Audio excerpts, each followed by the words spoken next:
안녕하십니까, 여러분. 저는 한국의 스토리텔러 알리시아 방동주입니다. 오늘 우리는 소파 방정환 선생님의 아름다운 동화 나비의 꿈을 최시안, 최여왕과 함께 여러분에게 들려드리고자 합니다. 여러분 모두 준비됐나요? 네. 어느 멋진 들판에 어여쁜 나비 한 마리가 살고 있었습니다.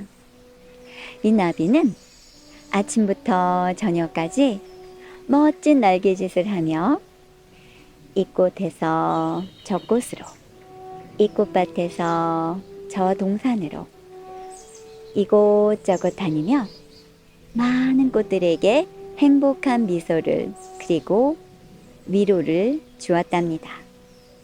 어느 날 이 어여쁜 나비는 봄날의 햇살을 받으며 이런 생각을 하였습니다.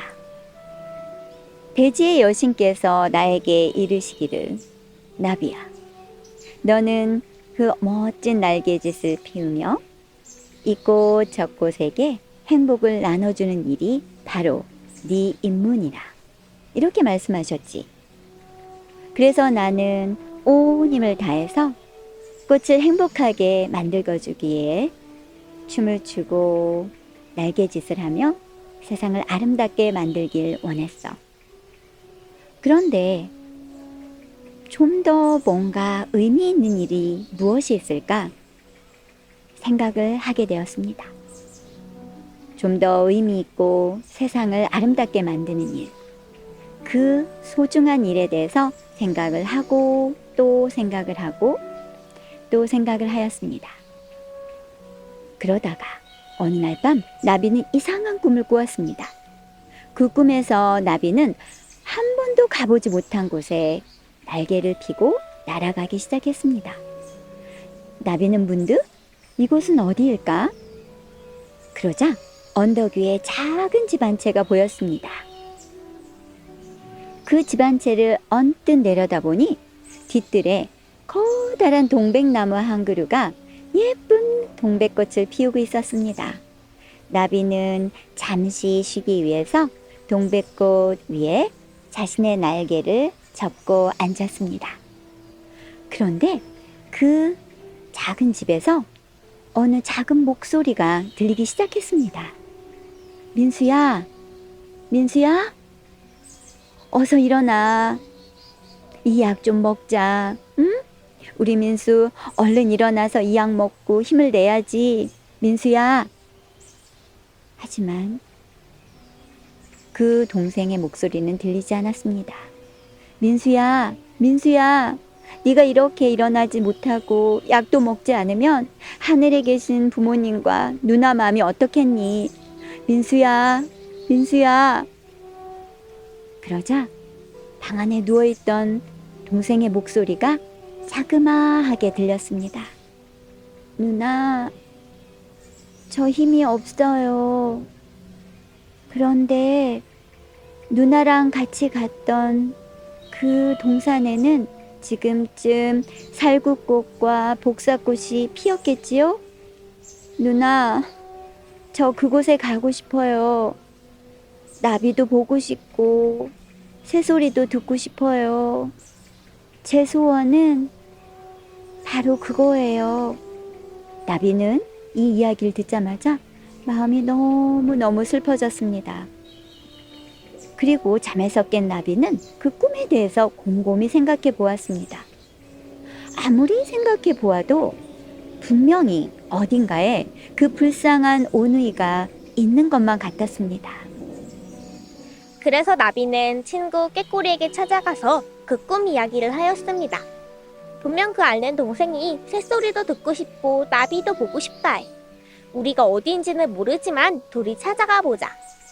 이렇게 해서 나비와 깨꼬리는 꿈의 본집을 찾으러 나섰습니다.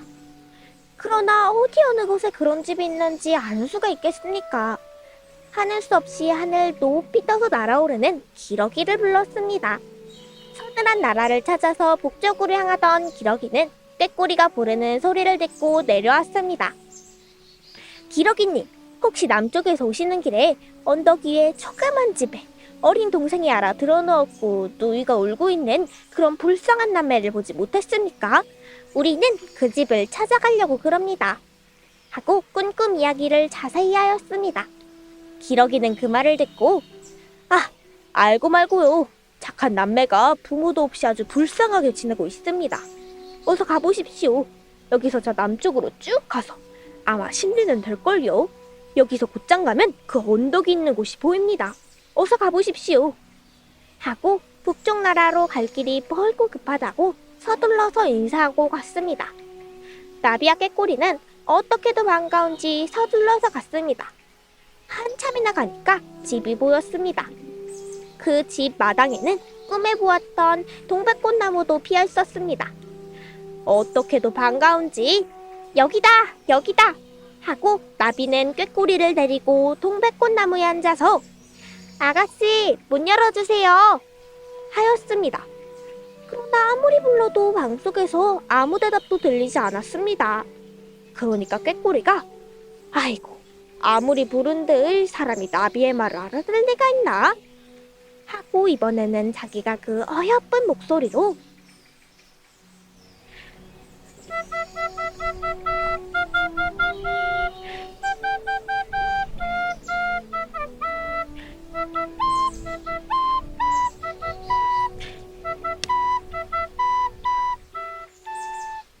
하고 노래를 불렀습니다. 그러니까 방 속에서 깜짝 놀라는 듯한 소리가 나더니 방문이 드르륵 열렸습니다. 방문을 열고 내다보는 소녀는 12살쯤 되어 보이는 어린 소녀였습니다. 꾀꼬리와 나비가 나란히 앉아있는 것을 보고는 몹시도 기뻐하면서 마치 사람에게 한 말같이 어머 고마워라. 꾀꼬리도 나비도 왔네. 내 동생 민수가 얼마나 너희들을 보고 싶어 했는지 모른단다 하면서 혹시 내 동생 민수가 볼 수 있게 방 안까지 들어올 수 있겠니? 하였습니다. 꾀꼬리와 나비는 후루루 날라서 방 안으로 들어갔습니다.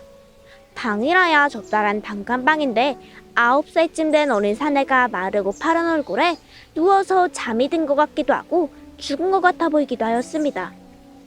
민수야 일어나봐 꾀꼬리와 나비가 왔어 하면서 소녀는 동생을 부드럽게 흔들어서 깨웠습니다. 꾀꼬리는 목소리를 곱게 내어 재미있고 씩씩하게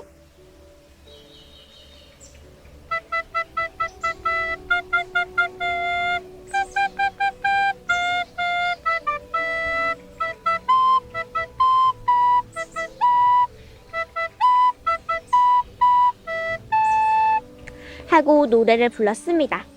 나비는 그 노래에 장단을 맞춰서 재즈껏 화려하게 춤을 덩실덩실 추면서 병든 어린이의 자리를 빙빙 돌았습니다. 그야말로 세상에서 들을 수 없는 훌륭한 음악이요 진기한 무도였습니다. 거슴츠레하게 떴던 병든 소년의 두 눈은 점점 크게 떠지면서 얼굴에 생기가 났습니다. 두 눈은 춤추며 돌아다니는 나비를 따르고 귀는 아름다운 꾀꼬리의 노랫소리를 듣고 있었습니다. 나비와 꾀꼬리는 온 정성을 다하여 노래를 부르고 춤을 추었습니다. 그러자 병든 소년의 두 눈은 점점 광채가 나기 시작하고 얼굴에는 붉은 혈기가 점점 돌아왔습니다. 이윽고는 긴긴 겨울이 지나도록 한 번도 보지 못한 웃음의 빛이 그의 눈에도 입에도 보이기 시작하였습니다. 그것을 보고 꾀꼬리와 나비는 더욱더 힘을 내어 노래와 춤을 추었습니다. 나비와 꾀꼬리는 그 이튿날도 또 그 이튿날도 노래와 춤으로 병든 소년을 위로하였습니다. 이렇게 일주일 동안의 시간이 지나자 소년은 병이 아주 쾌하게 나아서 누나의 손을 잡고 동산에도 가고 뜰에도 가서 나비와 꾀꼬리와 즐겁고 재미있게 뛰놀 수 있게 되었습니다. 이렇게 나비는 자신이 할 수 있고 의미 있는 일, 바로 세상을 아름답게 만드는 일을 찾았습니다. 그것이 바로 나비의 꿈이었습니다. 어린이 여러분, 여러분의 꿈은 무엇인가요? 소파 방종환 선생님은 이야기로 세상을 아름답게 만드는 꿈을 가지고 계셨습니다.